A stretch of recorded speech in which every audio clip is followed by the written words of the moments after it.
नमस्कार दोस्तों, आप सभी का मेरे यूट्यूब चैनल में स्वागत है।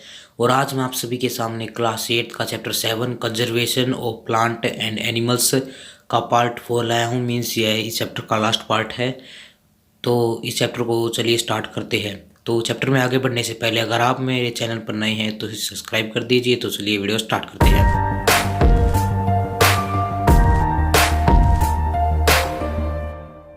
तो दोस्तों, सबसे पहले मैं आपको बताता हूँ कि माइग्रेशन क्या होता है। माइग्रेशन होता है कि जब कोई भी एनिमल्स किसी जैसे कि फूड की तलाश में, या फिर एकदम से क्लाइमेट चेंज होने की सिचुएशन से, या अदर शेल्टर की तलाश में, इन सभी चीज़ों की तलाश में एक प्लेस से दूसरे प्लेस पर जाता है तो उसे माइग्रेशन कहते हैं। तो इसकी डेफिनेशन है the movement of animals in large number.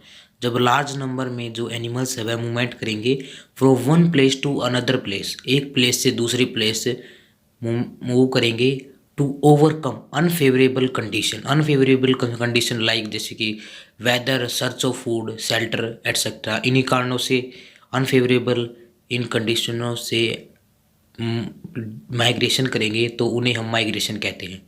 तो इसकी डेफिनेशन मैं आपको पढ़ के दिखा देता हूँ।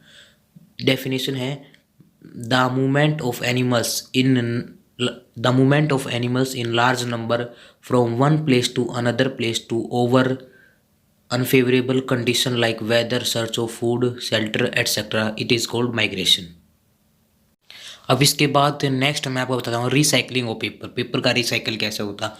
मान लीजिए कोई भी पेपर जिसको आपने यूज़ कर लिया हो, जिसका आपने यूज़ कर लिया और अब आपके वे यूज़ में नहीं आ सकता, आपने उसका यूज़ कर लिया और अब आपके लिए ये वेस्ट है, और उसको आप डस्टबिन में डाल देते हैं। और जब वह दोबारा न्यू प्रोडक्ट बन के आता है, आपके यूज़ के लिए बन के आता है, वही वेस्ट चीज़ जब बना का, और जब वेस्ट चीज़ कन्वर्ट हो जाती है एक अच्छी चीज़ में जिसे आप यूज़ कर सकते हैं न्यू प्रोडक्ट में, तो उसे रिसाइकलिंग ऑफ पेपर कहते हैं। जैसे कि कोई भी पेपर है, वो वेस्ट पेपर है, पहले तो आप इसे यूज़ कर लेते हैं, फिर बाद में फिर आप डस्टबिन में डाल देते हैं, फिर आपका यूज़ नहीं रहता। तो इसके बाद फिर वह न्यू प्रोडक्ट जब बन के आता तो आपके लिए वह बहुत ही यूज़फुल होता, आप उसका यूज़ करते हैं, तो इसे रिसाइकलिंग ऑफ पेपर कहते हैं।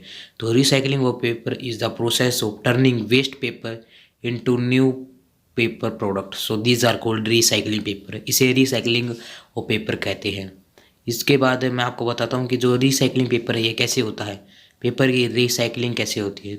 तो जो पेपर की जो रिसाइकलिंग है उसके करने के लिए सबसे पहले हमें जो प्लांट्स है उनको कट करना पड़ता है। फिर प्लांट को कट करने के बाद इसके प्लांट जब कट हो जाते हैं तो उन्हें हम फैक्ट्रीज मिल्स में लाते हैं। मिल्स में फिर उनको पेपर में कन्वर्ट किया जाता है, और फिर उन्हें फैक्ट्रीज में बेचने के बाद फिर उन्हें फैक्ट्री में भेजते हैं वहाँ पर प्रिंटिंग करने के लिए। फिर उसके बाद फिर घर में बेचते हैं, घर में उसको यूज़ करते हैं। तो इस तरह पेपर का यूज होता है। ये भी फुल प्रोसेस नहीं है, मैं आपको समझा देता हूँ।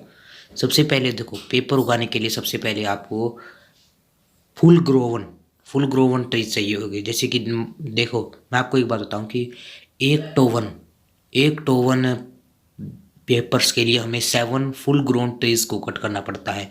फिर इसको बाद फिर से मिल्स में भेजा जाता है, जहाँ पर ये पेपर में ये प्लांट्स के जो उनको कट कट करने के बाद फिर ये प्लांट्स के बाद फिर ये पेपर में कन्वर्ट किए जाते हैं।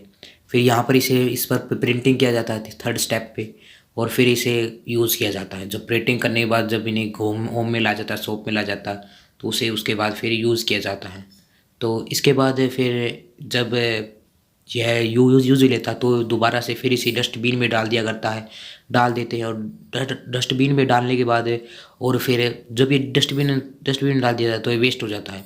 फिर इस वेस्ट को दोबारा से फिर से इकट्ठा किया जाता है, इस वेस्ट को इकट्ठा किया जाता है, और फिर इसे दोबारा वही प्रोसेस किसी मिल्स में भेजा जाता है, फैक्ट्रीज़ में। इसका पेपर दोबारा बनाया जाता है, इसका डस्ट क्लीन किया जाता है और दोबारा इसे पेपर बनाया जाता है। तो इसे रिसाइकलिंग ऑफ पेपर कहते हैं। रिसाइकलिंग ऑफ पेपर ऐसे ही चलती रहती है, तो इसे हम रिसाइकलिंग ऑफ पेपर कहते हैं।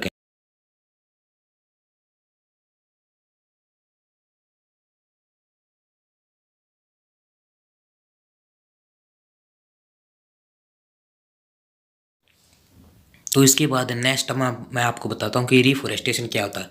देखिए, सबसे पहले मैं आपको बताऊँ कि रिफॉरेस्टेशन क्या होता है। तो रिफॉरेस्टेशन एक, जब कहीं पर भी कोई भी फॉरेस्ट मान लीजिए, अगर वहाँ पर एनिमल्स सर्वाइव कर रहे हैं और वहाँ पर रह रहे हैं, अगर जहाँ पर एनिमल सर्वाइव कर रहे हैं उनका होम है वह, अगर हम जहाँ पर एनिमल सर्वाइव कर रहे हैं, अगर जिस जगह एनिमल सर्वाइव कर रहे हैं उस जगह पर हम प्लांट्स को, ट्रीज़ को कट कट करेंगे तो उसे रिफॉरेस्टेशन कहते हैं। तो हमें जहाँ बेसिकली मान लीजिए कोई भी फॉरेस्ट, वहाँ पर एनिमल्स प्लांट सर्वाइव कर रहे हैं, तो हम वहाँ के जो प्लांट है, ट्रीज़ को, उनको कट करेंगे और वहाँ की जो लाइव्स है, वहाँ पर जो एनिमल्स रह रहे हैं उनके सर्वाइव में डिस्टर्बेंस करेंगे, तो उसे रिफॉरेस्टेशन कहते हैं। तो रिफॉरेस्टेशन इज़ द नेचुरल और industrial restocking of exiting forest that have been depleted, usually thought deforestation। तो इसे डिफोरेस्टेशन कहते हैं।